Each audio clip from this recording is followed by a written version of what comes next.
अलका जी, मैं सबसे पहला आपका सवाल ये पूछना चाहूँगी कि आपकी जर्नी पॉलिटिक्स में कैसी रही है। आप यूथ पॉलिटिक्स में सबसे पहले आगे रही हैं।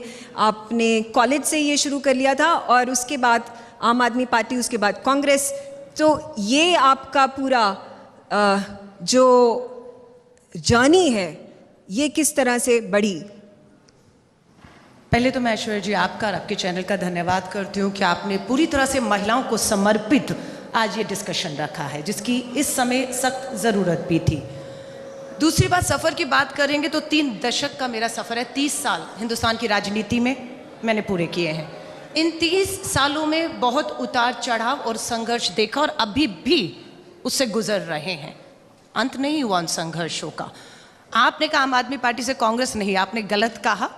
25 साल कांग्रेस, 5 साल आम आदमी पार्टी और फिर घर वापसी कांग्रेस में मैंने की, क्योंकि मुझे महसूस हुआ ये लोकतंत्र का सबसे एक बड़ा मंच है। आपने महिलाओं की बात उठाई है, बिल्कुल आधी आबादी की अगर हम बात करते हैं, पंचायती राज में महिलाओं को उनका हक और सम्मान दिया। आज 15 लाख महिलाएं पंच और सरपंच हैं। ये एक सोच का नतीजा है जो कभी सत्ता में थी, उस सोच की वजह से। नगर निगम में आपने देखा 50% महिलाओं को मिला आरक्षण। आज हमारी 100 से अधिक महिलाएं दिल्ली के अंदर जो है वो मेयर हैं या पार्षद हैं। लेकिन लोकसभा के अंदर आज इसलिए भी कहा ऐश्वर्या जी, ये चर्चा इसलिए भी जरूरत थी कि संसद का सत्र चल रहा है। 9 साल इस सरकार ने पूरे किए हैं और महिला आरक्षण बिल अभी तक टेबल नहीं हुआ, चर्चा के लिए नहीं आया। इसलिए आज की चर्चा और भी महत्वपूर्ण हो जाती है जब देश की संसद चल रही हो। और राजनीतिक स्तर पर, मैं आर्थिक स्तर पे भी कहूंगी, सामाजिक स्तर पर भी कहूंगी और राजनीतिक स्तर पे भी महिलाओं का हक अभी उन्हें मिला नहीं। ये लड़ाई अभी हम सब की मिलकर जारी है, पर मुझे पूरा विश्वास है इस लड़ाई को हम सब जीतेंगे। अलका जी, यहाँ पे मैं आपसे पूछना चाहूँगी कि बीजेपी के रूल के अंदर, सेंट्रल गवर्नमेंट के रूल के अंदर काफ़ी सारी तब्दीलियाँ की गई हैं विमेन एम्पावरमेंट, चाहे वो ट्रिपल तलाक हो, चाहे वो टॉयलेट्स फॉर विमेन, आवास, चाहे वो LPG गैस कनेक्शंस हो। अब आप ऑपोजिशन में रह के, कांग्रेस में रह के, इसके बारे में आपका क्या व्यू है और कांग्रेस में रह के आप क्या चीज़ें कर सकती हैं विमेन एम्पावरमेंट के लिए? देखिए, गिलास आधा भरा है, आधा खाली है।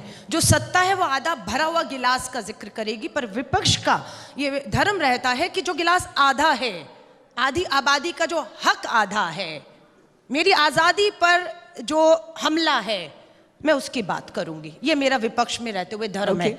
हक ये है कि महिलाओं की आज़ादी, आपने लिखा विमेन वांट, हम क्या चाहती हैं?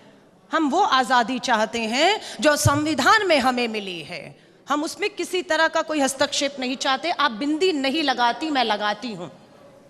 आप बुर्का पहनती हैं, आप नहीं पहनती हैं। ये किसका हक है? ये कौन तय करेगा? ये आप और हम तय करेंगे, ये हमारा संविधान तय करेगा। लेकिन आज ये इस पे भी हमारा महिला को, मैंने देखा 8 मार्च का दिन था, महिला दिवस का दिन था, और एक महिला उस महिला दिवस वाले दिन अपने हाथ के बनाए हुए आर्थिक सशक्तिकरण की तरफ बढ़ते हुए कुछ स्टॉल लगाया था। लेकिन संवैधानिक पद पे बैठा एक सांसद उसे आकर कहता है, जलील करता है कि तुमने बिंदी क्यों नहीं लगाई। तो मैं बस ये कहूंगी, चाहे वो बिंदी हो, चाहे वो हिजाब हो, वो क्या पहनेगी क्या नहीं पहनेगी, ये हमारी आज़ादी है, इसे मत छीनिए हमसे। Okay, alright. मेरे दाएं तरफ डॉक्टर टीना शर्मा है, जनरल सेक्रेटरी दिल्ली बीजेपी महिला मोर्चा। टीना जी, मैं आपसे भी पूछना चाहूँगी, आपका सफ़र पॉलिटिक्स में कैसा रहा? क्या क्या चैलेंजेस आपने फेसे, क्या क्या लिमिटेशंस आपने फेस करी की, और इस समय इस पोजीशन में, आप पावरफुल पोजीशन में हैं, उसका आप किस तरह इस्तेमाल कर रही हैं विमेन एम्पावरमेंट के लिए? Thank you very much. I thank ITV for this wonderful platform. देखिए, राजनीति हो या कोई भी क्षेत्र हो, महिलाओं को समस्याओं का सामना करना पड़ता है, स्पेशली तब जब वो टैलेंटेड होती हैं, आउटस्पोकन होती हैं, बोल्ड होती हैं और अपने स्तर को दिन ब दिन अपने से ही compete करती हैं। ऐसी महिलाएं हर क्षेत्र में कहीं ना कहीं कंपटीशन देखती हैं, और वो कंपटीशन, मुझे लगता है कि वो कंपटीशन उनके लिए बहुत हेल्दी होता है, क्योंकि गिरना, उठना, फिर गिरना, यही महिलाओं को सशक्त बनाता है। हमने निर्भया गैंगरेप देखा 2012 में। मुझे लगता है अलका जी, शाजिया, हम सभी महिलाएं जो इस हॉल में हैं, सभी उसका पार्ट थी।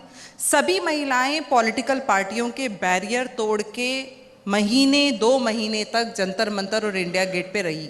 यही खूबसूरती है महिलाओं की, यही खूबसूरती है कि डिफरेंट पॉलिटिकल आइडियोलॉजी से आने वाली महिलाएं भी महिलाओं के मुद्दों पर एक हो जाती हैं, और यही सफ़र हर महिला का रहता है। अनलाइक मी, मैंने पॉलिटिक्स में बहुत हर्डल्स महसूस किए, लेकिन मैं अपना काम करती चली गई। जो काम करता है, जो महिला कहीं ना कहीं विमेन एम्पावरमेंट में विश्वास रखती है, जो खुद एम्पावर हुई होती है और उसे लगता है कि मुझे कुछ करना है जीवन में, चाहे वो अपने पॉलिटिकल एडवांटेज के लिए करे, चाहे किसी और के लिए, अंततः समाज की उस महिला को इम्पैक्ट करती है जिसको उसकी ज़रूरत होती है। रही बात, अलका जी ने कहा कि महिला आरक्षण बिल पार्लियामेंट में पेंडिंग है। मैं पूछना चाहूँगी कि 2010 में कांग्रेस की सरकार ने, यूपीए ने पार्लियामेंट में महिला आरक्षण बिल टेबल किया था, तो राज्यसभा से उसको पास क्यों नहीं कराया? ये जो दोहरे मापदंड हैं महिलाओं को लेकर पॉलिटिकल पार्टियों के, इसको बोलने से पहले ये भी सोच लेना चाहिए कि कांग्रेस ने क्या किया। 70 साल कांग्रेस ने महिलाओं को किस तरह का किस तरह का डायमेंशन दिया है, वो डिस्कस करने के लिए इस तरह के प्लेटफॉर्म ही सही हैं, क्योंकि यहाँ पर बैठकर आप सिर्फ और सिर्फ महिलाओं की बात करती हैं। एक बात और मैं कहूँगी, I am very happy because most of the diocese would have lot of men and then just one lady in between, and we are discussing women empowerment. This platform has all 3 ladies on the dais, and all are empowered ladies, and they will deliver what they want to deliver. Thank you. Thank you. I'm very proud to tell you कि जो We Women Want का platform है, it's by the women, for the women and of the women. Thank you. मैं इस platform को political जंग का अखाड़ा नहीं बनाना चाहूँगी। मैं चाहूँगी ये जो हमारी कॉन्वर्सेशन है उस डायरेक्शन में जाए जहाँ पे असली तरीके से, in real terms, in actuality, ground level पे महिलाओं के लिए आप लोग क्या कर रहे हैं। मैं आपसे पूछना चाहूँगी डॉक्टर टीना, आपने काफ़ी सारी फाउंडेशंस जो कि विमेन और चाइल्ड डेवलपमेंट, चाइल्ड वेलफेयर के ऊपर हैं, उनकी थीम्स हैं, उन पे काम किया है, उसके बारे में कुछ प्रकाश डालिए।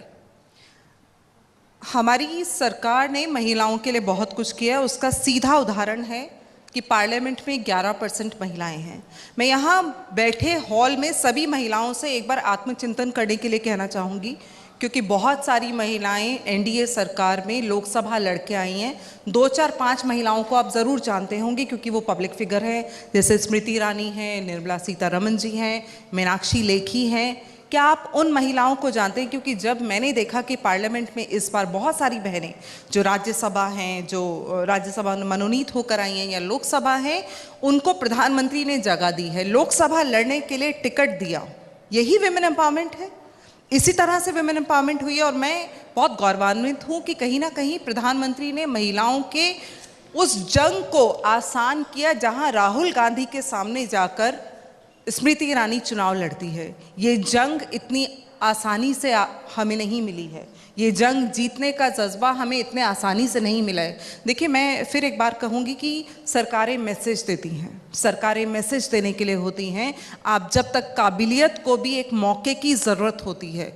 मैं बहुत काबिल हूँ, अलका जी बहुत काबिल हैं, लेकिन अगर आपको वो प्लेटफॉर्म ही नहीं मिलेगा परफॉर्म करने के लिए, तो आप कहीं ना कहीं लिमिटेशन में बन जाएंगे। और वो लिमिटेशन आपको पीछे खींचती है, आपको फ्रस्ट्रेट करती है।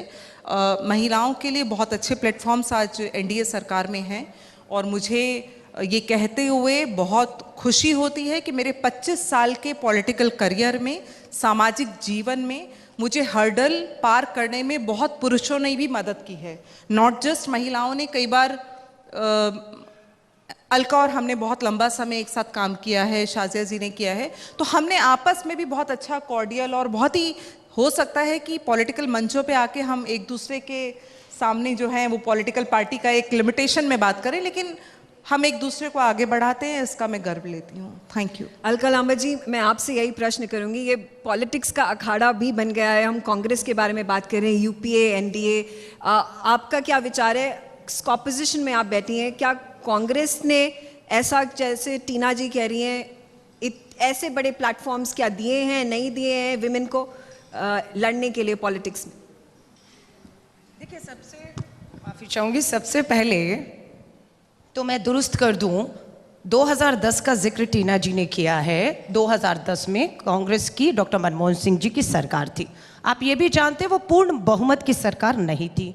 दूसरा, आपको और दुरुस्त कर दूं, बिल राज्यसभा में पारित हुआ था, लोकसभा में नहीं हुआ था, क्योंकि लोकसभा में बहुमत नहीं था, सर्वसहमति नहीं बनी। इसलिए 10 मार्च 2010 को ये टेबल लोकसभा में होता है, पास नहीं होता। आज भी पिछले 9 साल से वो निलंबित पड़ा है, पेंडिंग है, वही है।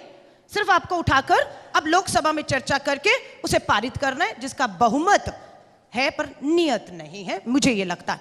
हमने क्या किया, कितनी बार बताएंगे, 15 लाख महिलाएं, राजीव गांधी जी की सोच का नतीजा था कि पंचायतों में, ग्रामीण में महिलाओं को हक अधिकार दिया। 15 लाख महिला पंच और सरपंच है। नगर निगमों में अधिकार किसने दिया? कांग्रेस की सोच ने दिया कि आज पूरे देश में महिलाएं जो है वो नगर निगम में है और मेयर हैं। घरेलू हिंसा कानून, पहले कहा जाता था महिला को पति ने पीट दिया, कोई बात नहीं, पति है, उठा दिया हाथ, जाके समझौता कर लो, वहीं तो रहना है ना। हम लोगों ने घरेलू हिंसा कानून लेकर आए कि अब पिटना जो है वो आम बात नहीं है, कार्रवाई होगी, कानूनी होगी।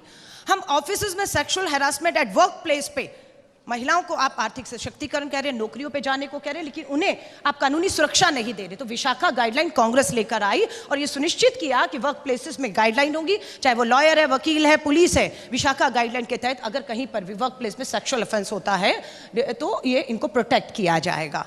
आज सरकार इनकी है, करना है नहीं करना इनके ऊपर है। 9 साल से नहीं किया, दिख रहा है, अंतिम वर्ष है, नहीं करना, ये अब दिल्ली देखेगी। बात यही है। पर मैं एक चीज कहूंगी, 2 चीजें आप बढ़ाकर बस।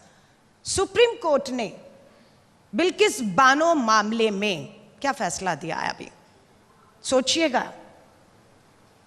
आपके हरियाणा में किसे बार बार सरकार पैरोल पे बाहर ला रही है, सोचिएगा। बलात्कार हत्याओं का दोषी है वो, उसे पैरोल मिलती है और चुनावों में अपील करता है। बिल्किस बानो के बलात्कारी और हत्यारे को उम्र कैद की सजा से बीच चुनाव में बाहर लाया जाता है, चुनाव जीता जाता है, और सुप्रीम कोर्ट अब दोबारा जवाबदेही पूछती है कि क्यों आपने एक बलात्कारी हत्यारे को बाहर लाया। ये जवाब तो आपको, माफी चाहूंगी, देने होंगे।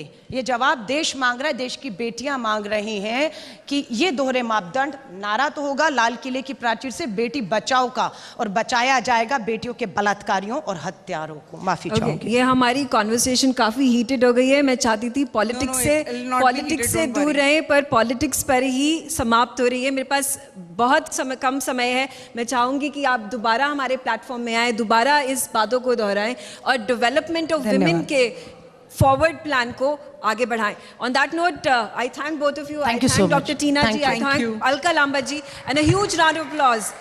For more such videos, subscribe to the NewsX YouTube channel, hit the bell icon.